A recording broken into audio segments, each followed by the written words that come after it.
nós cantaremos, após o estudo, um belo hino, que será, sem dúvida, a aplicação daquilo que meditaremos aqui. Abra sua Bíblia em Marcos, capítulo 2, versos 13 a 17. Vamos ler em pé a palavra de Deus. Estamos estudando a série Hábitos, e os irmãos já sabem. Estudamos na quinta-feira, na semana seguinte, o IBBP nas casas aprofunda-se no tema aqui estudado. Cada pequeno grupo, recebendo o seu roteiro, pode desenvolver um plano profundo de estudo da verdade que aqui é anunciada.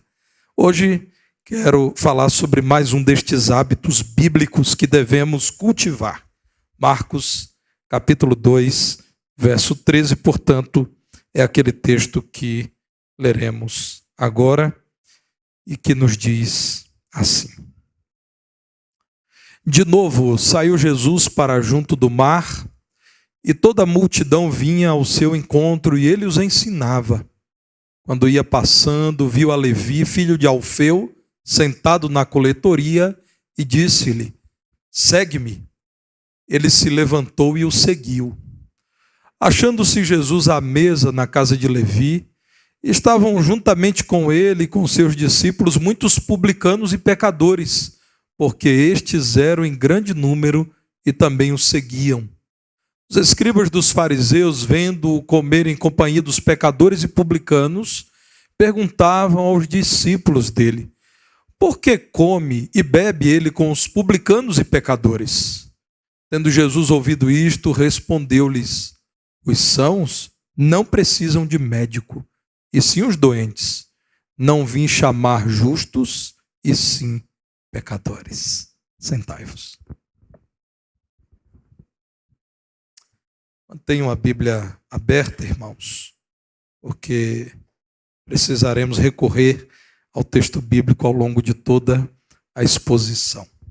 Eis o nosso hábito a ser cultivado. Sim, é um compromisso a ser firmado, e este compromisso produzirá em nós a observância de um hábito. E que hábito extraordinário, que hábito importante, que hábito valioso nós encontramos no texto bíblico. Meus irmãos, Levi, o filho de Alfeu, é o mesmo Mateus que, tendo ouvido o chamado de Jesus na alfândega, seguiu Jesus. Ele estava em Cafarnaum, e o lugar em que ele trabalhava para Roma, arrecadando impostos de quem transitava entre o mar Mediterrâneo e Damasco, era um lugar de grande população. Ele recebia impostos sobre as mercadorias que transitavam naquela importante rota comercial. E por conta da sua profissão, mesmo que não fosse flagrado cometendo algum ato de injustiça ou de desonestidade, ele já era considerado um homem corrupto. Sua profissão tornava-o mal visto entre os judeus, porque os judeus viam em todos aqueles que cooperavam com Roma colaboradores da opressão que Roma imprimia ao seu povo. E também porque, irmãos, era comum que as pessoas que coletavam os impostos de Roma cobrassem mais do que aquilo que era devido. Jesus, inclusive, fala acerca disso. João Batista também diz que aqueles que recebem o seu soldo, o seu sustento do Estado, não deveriam esperar ter mais do que isso, não deveriam cobrar mais do contribuinte. Então, por conta da sua posição, esse homem, Mateus, é muito mal visto. Havia uma pequena diferença entre publicanos e coletores de impostos. Os publicanos eram aqueles que recebiam de Roma a concessão para explorar uma alfândega. Esses coletores, como Mateus, eram aqueles terceirizados que repassavam os valores aos publicanos e que pagavam a Roma, e Roma estabelecia metas de arrecadação para cada região em que alegava estabelecer a sua infraestrutura, segurança, estradas e tudo mais que o império estabelecia em suas colônias. Pois bem, Mateus era aquele que estava no contato direto com as pessoas, era aquele que recebia o dinheiro, era aquele que tomava das pessoas uma parte significativa do seu sustento. As pessoas conheciam Mateus. Agora, Jesus, que passara por ali, chamara esse homem para fazer parte do seu grupo. O texto bíblico, irmãos, nos mostra que Jesus, a caminho do mar, viu Levi sentado naquele lugar de cobrança de impostos, quando lhe disse: segue-me. E de modo impressionante, acredito até que Mateus já tinha ouvido muito falar de Jesus, diz a palavra de Deus que ele se levantou e o seguiu. Mas este homem foi chamado por Cristo também para chamar outros a Cristo. E percebemos isso no texto bíblico. Tornou-se um hábito daqueles que viviam com Jesus falarem de Jesus em casa. Jesus visitava as pessoas, já vimos isso aqui, um hábito saudável, visitar os irmãos, visitar pessoas, levando-lhes a boa mensagem. E agora Mateus também é chamado a adotar esse hábito em sua vida, falar de Cristo em sua casa. O que podemos aprender com esse discípulo de Jesus, que é Mateus? Primeiro, que nós devemos viver como um verdadeiro discípulo de Cristo em casa. O nome Levi mudou para Mateus, e Mateus é muito significativo. A tradução literal é dom de Deus. E de fato, Deus lhe ofereceu uma grande mudança de vida. Dom de Deus, a nova vida que Mateus alcançou. Ele creu firmemente em Jesus, de modo que, ao ouvir o chamado do Senhor, se levantou e confiadamente seguiu a Jesus. Mas diz a palavra de Deus também que Jesus foi convidado à casa de Levi, quando Levi, que é Mateus, reuniu discípulos, familiares, reuniu amigos, diz a palavra de Deus, muitos publicanos e pecadores. Estes em grande número seguiam Jesus. A palavra de Deus nos mostra que esse homem abandonou uma próspera profissão. Este também era motivo para que os coletores de impostos fossem acusados de corrupção. Eles eram bem remunerados, muitos de fato se corrompiam, tinham uma vida confortável, muito acima dos padrões dos judeus comuns, e por isso eram acusados de pessoas desonestas, de serem desonestas. Mateus deixou, irmãos, essa vida que muitos desejavam ter do ponto de vista das finanças para seguir a Jesus. Ele chegou em sua casa agora como um homem que não mais viveria a serviço de Roma, mas serviria ao reino de Jesus Cristo. Ele chegou à sua casa como um servo de Cristo e não mais do César, do imperador. O pastor Charles Spurgeon escreveu aquilo que, muito embora seja simples, é muito profundo. Lâmpadas não falam, mas brilham. Lâmpadas não falam, mas brilham. A vida de Mateus passou a falar e falar de modo muito eficaz. Irmãos, deve ser alvo das nossas orações. Deve ser uma preocupação nossa vivermos como discípulos de Cristo em casa. Quem nos vê em casa deve perceber que naquele lugar em que somos autênticos, em que somos nós mesmos sem filtros, nós de fato amamos a Jesus, cremos no Evangelho de Jesus, nos importamos em viver aquela vida que agrada ao Senhor Jesus. Para os pais, esse é um compromisso muito mais sério do que para as demais pessoas.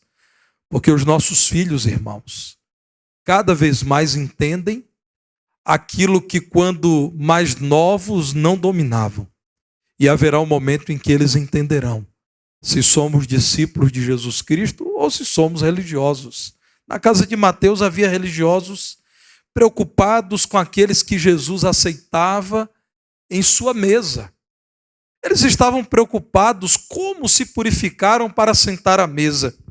Mais à frente, Marcos relata, a partir do verso 18, que a preocupação daqueles que estavam diante de Jesus era quanto ao jejum. Porque os discípulos de João e os discípulos dos fariseus jejuavam e os de Jesus não jejuavam. Meus irmãos, Mateus chegou à sua casa como um homem que agora, de fato, amava e queria imitar Jesus. O desejo dele é que Jesus, em sua mesa, pudesse alcançar aqueles a quem ele amava. Mas, verso 16, lido agora há pouco, os escribas dos fariseus perguntavam: por que esse Jesus come e bebe com publicanos e pecadores? A resposta é fácil. Jesus mesmo diz: é porque os sãos, aqueles que já venceram os seus pecados, não precisam mais de remédio espiritual.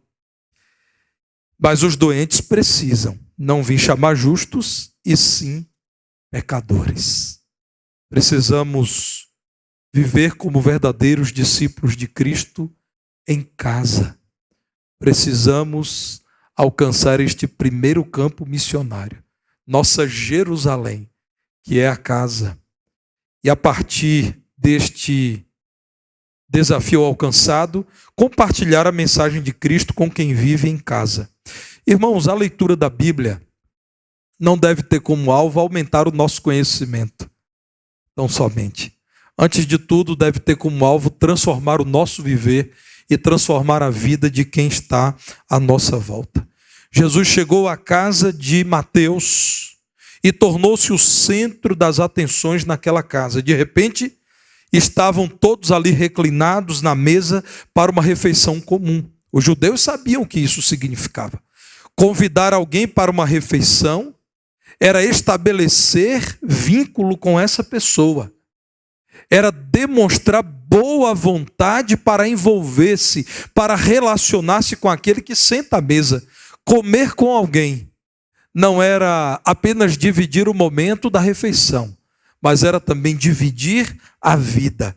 Mateus estava assim interessado em compartilhar o que ele recebera de Jesus com quem estava na casa dele. Achava-se Jesus à mesa na casa de Levi e juntamente com ele, diz o verso 15, estavam muitos publicanos, muitos pecadores, muitos discípulos. Pecadores é como eram chamados aqueles que não se propunham a obedecer a todas as regras que os fariseus observavam. Muitas delas, inclusive, sequer estavam na lei de Deus. Centenas delas que eram observadas pelos fariseus. Aqueles que não observavam eram chamados simplesmente de pecadores.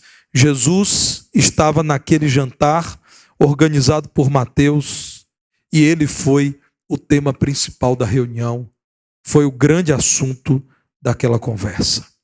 Há muitos anos, irmãos, em uma outra cidade, em uma outra igreja, então os irmãos não vão saber de qual cidade falo, de qual igreja, eu participei de uma conversa que foi um pouco constrangedora. Uma pessoa a quem eu batizei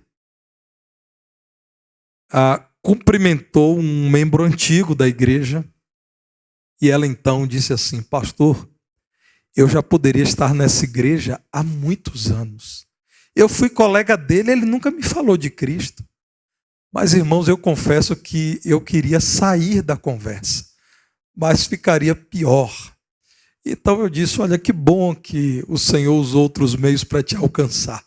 Mas ela disse, repetindo: por que, fulano? Nós fomos colegas na faculdade por tantos anos, eu não sabia que você era crente. Você nunca me falou dessa igreja maravilhosa.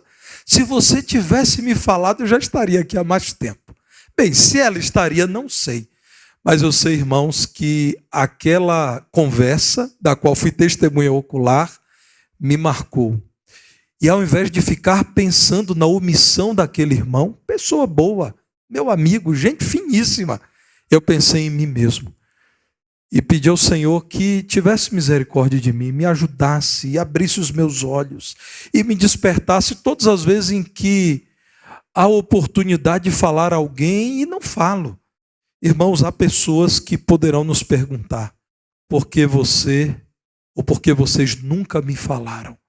Talvez em nossa casa, talvez na família, eu sei. Para alguns dos nossos familiares não é tão simples assim falar. Alguns, pela intimidade natural dos vínculos afetivos, até zombam, brincam, soltam piadinhas. Mas, irmãos, os nossos familiares também têm necessidades espirituais.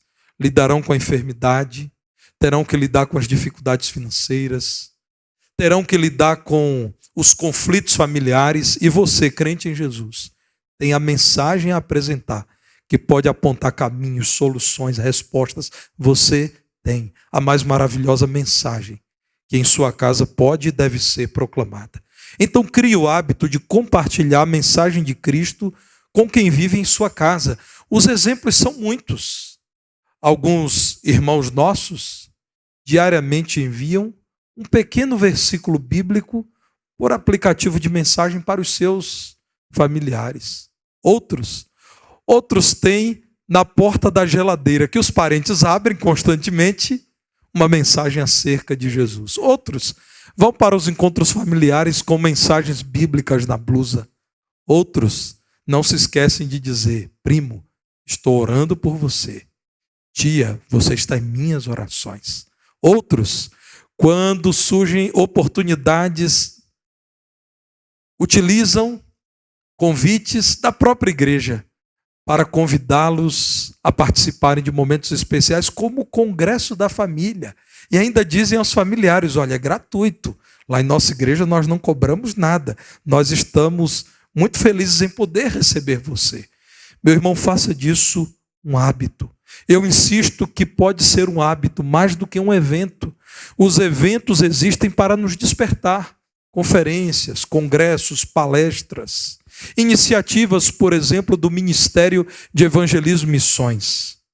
Nos despertam, nos alertam, nos motivam, mas precisamos fazer disso um hábito, o hábito de em casa compartilhar a mensagem de Cristo, até para os seus filhos criados no Evangelho. Você precisa continuar compartilhando a mensagem de Cristo o tempo todo. Como diz a palavra de Deus, ao deitar, ao levantar, andando pelo caminho, acordando, no momento de dormir, é preciso compartilhar a mensagem de Cristo. Às vezes sem palavras, vivendo como Cristo, às vezes com palavras, respondendo objetivamente às questões que são levantadas. Eu oriento você a valorizar ao máximo os momentos de refeições em casa.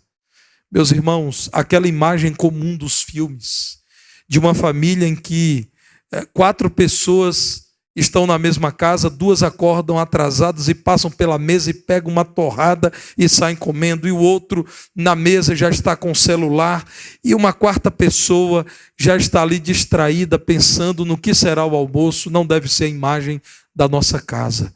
Devemos, ao máximo possível, nos reunir, orar ao Senhor com gratidão pelo bom alimento que temos e deixar que as conversas aconteçam. Na minha experiência, alguns dos debates ou dos diálogos teológicos mais interessantes que tive com os meus filhos foi à mesa. Quando questões são levantadas, ainda hoje isso aconteceu em casa, e respondemos biblicamente às questões que nos são lançadas. E nós, irmãos, nós temos o livro que contém todas as respostas que o ser humano necessita ouvir. Porque Deus, que nos conhece, revelou uma palavra que é viva e eficaz. Irmãos, Deus não se enganou. A Bíblia Sagrada, completa, é aquilo que o Senhor quis revelar à humanidade. E Deus conhece todos os homens de todas as épocas. Até que Cristo venha, o livro que contém as respostas para as grandes perguntas do ser humano é a Bíblia, a palavra de Deus. Nós temos a Bíblia, nós conhecemos a mensagem da palavra de Deus. É o momento de compartilharmos em nossa casa, e isso como um hábito. Mas também, cultivando esse hábito, convide ainda quem não conhece Cristo para sua casa. Sim, veja o verso 17. Porque Mateus convidou aqueles que os fariseus, os escribas dos fariseus, desprezavam para a sua própria casa? Porque Mateus sabia, havia gente doente que precisava de médico. Jesus, o médico dos médicos. Mateus entendeu que precisavam de auxílio espiritual. Por isso, na casa de Mateus, estavam reunidos cobradores de impostos, conhecidos por suas práticas fraudulentas, mas também estavam ali os fariseus, que tinham uma autoimagem positiva, mas que, na verdade, irmãos, eram pecadores. Fariseus não aceitavam conviver com a multidão, especialmente numa reunião como aquela, numa casa como aquela em que eles não podiam ter certeza de que houve a perfeita purificação para que todos estivessem naquele ambiente. Mateus, então, que se relacionava com romanos, era considerado um eterno impuro. Ao contrário dos escribas e fariseus, os discípulos de Jesus recebem em casa pessoas consideradas doentes, para que elas conheçam Cristo e sejam curadas. Irmãos, precisamos fazer disto um hábito, falar de Jesus em casa. Nós começamos com a família nuclear, nos esforçamos por alcançar com sabedoria, em oração sempre, para que haja sucesso em nossos intentos. Aqueles demais parentes próximos. Depois, irmãos, nós buscamos alcançar os vizinhos. Nós fazemos missões a partir daqueles que nos cercam. A decisão por falar de Cristo deve nos levar a cultivar um hábito, que é falar de Cristo constantemente. Eu me preocupo, irmãos, quando percebo que um crente nas redes sociais fala mais do time de futebol do seu coração do que de Jesus. Quando fala mais das viagens do que de Jesus. Quando fala mais de política e políticos do que de Jesus. Na verdade, irmãos, quem conhece Jesus passa a amá-lo, a admirá-lo e a imitá-lo de tal modo que o tema que domina a sua vida é Jesus. Não estou dizendo que outros temas como esportes, política e viagens não devam fazer parte do nosso viver. Claro que sim. Pela graça de Deus, há coisas boas nesse mundo em trevas ainda. Mas, irmãos, Jesus, se recebido como Senhor verdadeiro e Salvador exclusivo, sempre será o tema inevitável de nossa conversa. Eu conheci uma pessoa que gostava muito de um cachorro de estimação. E alguém que era alérgico a pelo de animais disse para ele: será que o cachorro pode ficar do lado de fora esperando você sair? E ele respondeu: onde meu cachorro não pode entrar, eu também não entro. Eu estava na hora ouvindo isso e fiquei pensando, será que num centro cirúrgico o cachorro dele vai entrar? Acredito que não, mas ele respondeu isso para uma senhora idosa. Onde meu cachorro não entra, eu também não entro. Irmãos, eu fiquei pensando, nós os crentes temos tido firmeza para dizer: onde eu não posso falar de Jesus, eu não me sinto bem-vindo. Onde Jesus não entra, eu também não entro. É tempo, irmãos, de fazermos disso um hábito. Eu sei, volto a dizer, que os eventos, os congressos, as palestras, as aulas, os cultos, tudo isso tem grande valor. Mas, irmãos, há que existir uma consequência, que é falarmos de Cristo. E isso deve começar em casa. Peça a Deus que te ajude a fazer disso um hábito. Cultive este hábito, o hábito de falar de Jesus. E eu posso garantir a você, você se surpreenderá com aquilo que acontecerá na vida de pessoas que ouvirão mais vezes quando você fala de Jesus. E se alguém te disser, olha, não fale mais sobre religião, comece a viver Jesus de tal modo que as pessoas vejam Cristo em sua vida e a sua vida será um apelo. Eu concluo, irmãos, com um testemunho que tive acerca de um crente em Jesus que muito admiro, um irmão chamado Miqueias. Trabalhei com esse irmão por quase 14 anos, porque ele foi o tesoureiro da igreja que eu liderei anteriormente. Numa profissão de fé, um jovem que eu batizaria foi questionado da seguinte forma: como você conheceu a Jesus? Essa foi a pergunta que eu fiz. E diante da igreja toda ele disse assim: a primeira vez que eu vi Jesus foi na vida do Miqueias, quando ele trabalhava num banco e ele era o caixa e ele me atendia. Eu vi Jesus na vida dele, foi a primeira vez que eu vi Jesus. Foi quando eu conheci Jesus.